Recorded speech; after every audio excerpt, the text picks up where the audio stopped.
Ryan Poles continues to show why he may be one of, if not the best GM that we've had in Chicago, maybe ever. If not that, at least in quite a long while. We're going to take a look at that. Plus, going to look at how Caleb Williams continues to raise expectations. And DJ Moore says it's a race to 1,000 yards amongst the Bears wide receiver trio. We're going to get to all that and more right after this. You are now tuned in to Chicago Bears Central, your number one place for all Chicago Bears news and content. What's going on, Bears fans? Welcome to another episode of Chicago Bears Central, your number one spot for everything Chicago Bears related. I'm the host there, Haize, but more importantly, you guys can follow the channel at Chi Bears Central on every social media platform we happen to be on. With that being said, let's go ahead and get into this content, y'all. And so I want to talk a little bit about GM Ryan Poles. There have been a lot of articles here over the last couple of days about how Ryan Poles has really played this. When you look at the change of the roster from where he took it, that's something that we've also touched on here from when he took over this team till now. It's a completely new team with a completely new identity. And on top of that, completely new expectations, which I think is the thing that stands out the most in this. Ryan Poles has laid out a plan. And one of the things I said, and I talked about this a little bit over on Chicago Bulls Central today. By the way, shameless plug. If you guys don't know, make sure you guys go and subscribe over to Chicago Bulls Central if you're Bulls fans. But with that said, is that Ryan Poles has had the foresight to come in here to create a plan, whether it's what fans like or did not like right away, and then to move off of it. Ryan Poles is not afraid to do something that may get a little of criticism or a lot of criticism from Chicago Bears fans, as long as it ends up in the place of this team winning. And that's the thing that I like most about Ryan Poles, is that, yeah, he is loyal to players. He tries to do right by players where he can, of course, right? Nobody can look past that. He absolutely does those things as well.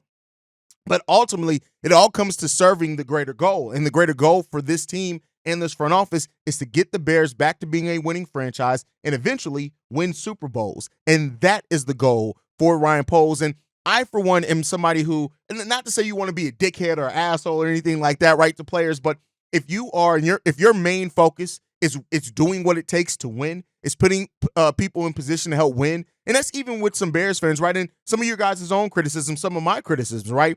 You have Bears fans that criticize Ryan Poles and says, but Ryan Poles said he was going to build through the draft. He hasn't done that. He traded draft picks to get this guy and that guy and this guy. But guess what? If it ends up with them winning, that's all that matters with it, right? And he's used those draft picks to bring in players like Keenan Allen, players like Montez Sweat. So while he still built through the draft in a way, right, using those draft picks, but then even with this most recent draft, only having 4 draft picks going into that draft, walks away with 5 of them. But then on top of that, next season, tons of draft picks next season and tons of flexibility as well.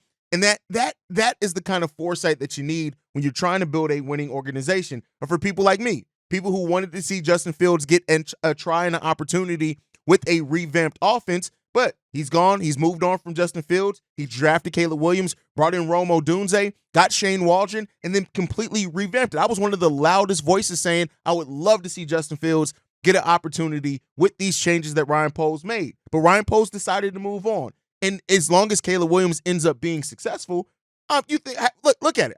This is probably my first time, other than in a voicemail being asked about it, of bringing up Justin Fields since him being traded. Because guess what? Things go on. Things move on. Now let's see what you did. You made your decision. Now let's see if we're going to sink or swim in that decision, right? And so that's the thing that I really do appreciate. And that's something that you have to step back some and have a level of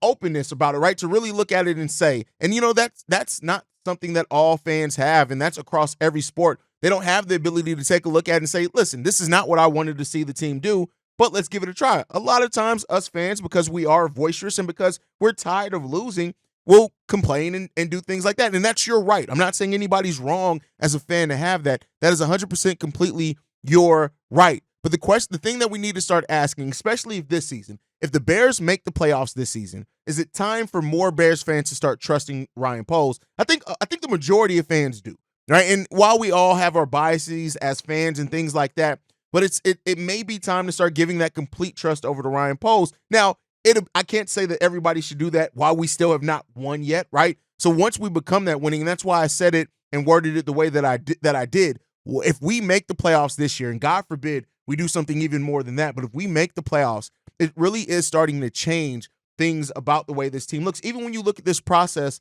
of the Caleb Williams, Albert Breer had an amazing article on Sports Illustrated that I would implore everybody to go and read and check out, in which Ryan Poles laid out the process of evaluating Caleb Williams. And one of the things that stuck out to me is that Notre Dame game, the one that almost every Caleb Williams detractor will point out, is that Notre Dame game. Ryan Poles said this when it came to it. You saw a lot of encouragement with his teammates. Even after the interceptions, you saw frustration too, because it matters to him. You never saw it become disruptive. You never saw teammates run away from him or run him away and be by himself away from his teammates. You saw him talking with the coaches, trying to find solutions. And what's one thing that I've said, even as somebody who wasn't the biggest Caleb Williams guy coming into this, as I've said a lot over the last few weeks, I can't wait to see the season. Yes, he has a lot of confidence, but seeing how Caleb Williams deals with adversity, deals when he fails at times in games, deals when he doesn't have the best performance, maybe even loses the Bears some games, how does he deal with that? And to see that was part of what Ryan Poles and this front office evaluated as well, that went into the decision of deciding to draft Caleb Williams, that's something that I appreciate so much, right? I appreciate so much. And you look at the tools also on the football field that he has, right? He has that. Saying this, the creativity, the rare instincts in the field to navigate in space and see the entire field. When you see a lot of those, that's the part that's interesting. I stole some things that we did with Andy Reid when we watched tape of Pat and that whole class. I took a lot of the short throws, the bubbles, the screens, and jet sweeps out and looked at the intermediate throws and the deep throws to see what the accuracy looked like there. That's where the completion percentage and all that stuff starts to mess around with the evaluation. We wanted to see it at its purest form. And that's what you want to do if you're going to make a decision on getting your guy. And that's one thing that I've talked about a lot with this moving on to Caleb Williams, is that the Bears, this is now going to be looked at as Ryan Poles getting his guy. And that's why you see him create the situation around Caleb Williams that he did. So, it's really good to see that. And I think it's encouraging to know that you have a front office that is continue to be meticulous in their approach. And that's the thing that stands out so much about Ryan Poles, the meticulousness. He is very meticulous about the way he goes about things. Does that mean everything's going to hit? No. I wish that I could say that, hey, because he's so meticulous and so thought out, everything is going to be a hit. No, he is going to fail at times and have moves that don't work out. The Chase Claypool deal being one of them. But when you looked at how he learned from that, look at what he did with that second round pick versus now what he did with getting Montez Sweat. Completely different scenario, completely different output as far as just the way that it changed the mentality around the team. Ryan Poles is the guy for the job, and he's the guy that I am glad is leading this next phase of the Chicago Bears. We just got to continue to build this thing out, and it's going to take some time before we're the utmost of what we can be, but this is a season of laying down the groundwork. No, he's laid down the groundwork before. This is a season to see now, because they've built that foundation, how now does it raise the ceiling for the future and the present of the Chicago Bears. That's what this season's going to be, and I can't wait for this NFL season, because I think that this is going to be one where Bears fans, we have a lot of positivity to talk about, and we haven't always done that. We have not always had the most positive outlook as fans of the team. Yeah, of course, we're going to spend some things to feel positive about our guys, about our team. That's not outside the realm of possibility when it comes down to it, right? Like, that's what every team does when they look at it. But the respect that I have for Ryan Poles, the way that he goes about his business, the way that he really is trying to build this team, and he is somebody that I believe in. We don't always have GMs in Chicago. That's throughout all sports, that you really believe what they say, and you believe that. And I truly do. I truly do. And I think it's going to be an exciting time for the Chicago Bears, and we're going to have, between the new offense, between the defense now, getting that defense to have a full season together, this is going to be one for the books, right? This is going to be one where we really look at this team, and I think by the end of the season, a lot of naysayers, both internally and externally that I've talked about, is going to be amazing. And you know what you can hate on the Bears, call it hate. You can detract from the Bears. You can just be a starch critic of the Chicago Bears. But I hope when it's all said and done at the end of the season, we move on from looking away from the knocks, right? And we start saying, hey, this is what we need to do to get even better and be even further along than where we are. So got to give credit to Ryan Poles. Really wanted to spend some time on talking about Ryan Poles and why I truly do feel like he is probably the best GM that we've had in my lifetime. 37 years on this planet, and he may be the one with the most vision, but also the execution, the way to go about it. And I love the fact that it feels like winning is the most important thing to Ryan Poles. It's not about seeming like the smartest man in the room. It's not about necessarily making fans happy through doing what they ask you to do other than winning. And that's something that it takes a level of awareness, both of your fan base and of what you want to do, to be able to look sometimes the fans in and say, listen, I know you want this, but we're going to go this route, and I think you're going to be happy when it's all said and done. You got to give credit to that. But with that said, we talked about yesterday the 33rd team and them using AI to predict that all the Chicago Bears wide receivers, the main trio, Rome, Keenan Allen, and also DJ Moore, that they all have over 1,000 yards receiving, right? That was a pretty big prediction. I added everything up. I can't remember the number. I think it was 3,629 yards was the number overall on that. And then when you add into the fact of what the rookie records are, right, for the Chicago Bears and things like that. So Caleb Williams is predicted, because of the situation around the team, to do a lot. And when you look at the record right now, the all-time rookie passing records for the Chicago Bears are Mitchell Trubinsky with 2,193 yards in 2017. So because of that, you got to look at that and say, listen, if the 33rd team's predictions come alive, he's going to more so than surpass that. And I would say even with the talent on this team, if he doesn't surpass 2,200 yards, we need to have some big questions about what went wrong, right? And then you look at the 11 touchdowns, which is a rookie record for the Chicago Bears. He should damn well blow past that as well. The Bears are a team that our all-time records are not great. When you look at the all-time passing records for a season, 3,838 yards by Eric Kramer, 29 yards passing. Those both happened in 1995. Caleb Williams does have the potential to surpass that in his rookie year. Now, I'm not calling for that. It is what it is, but those expectations are out there. And I think that, I talked about the 33rd team and using this AI to do those things, but that wasn't even looking at Cole Kmet, DeAndre Swift, Gerald Everett, all guys as well who can get probably 50, 30 targets themselves or receptions themselves. That is putting it up there where it's possible that Caleb Williams passes for 4,000 yards in this rookie season. Now, I know, especially people who've made the CJ Stroud comparisons, and I've told them, hey, chill out on that. Let's wait to see how it's going to go.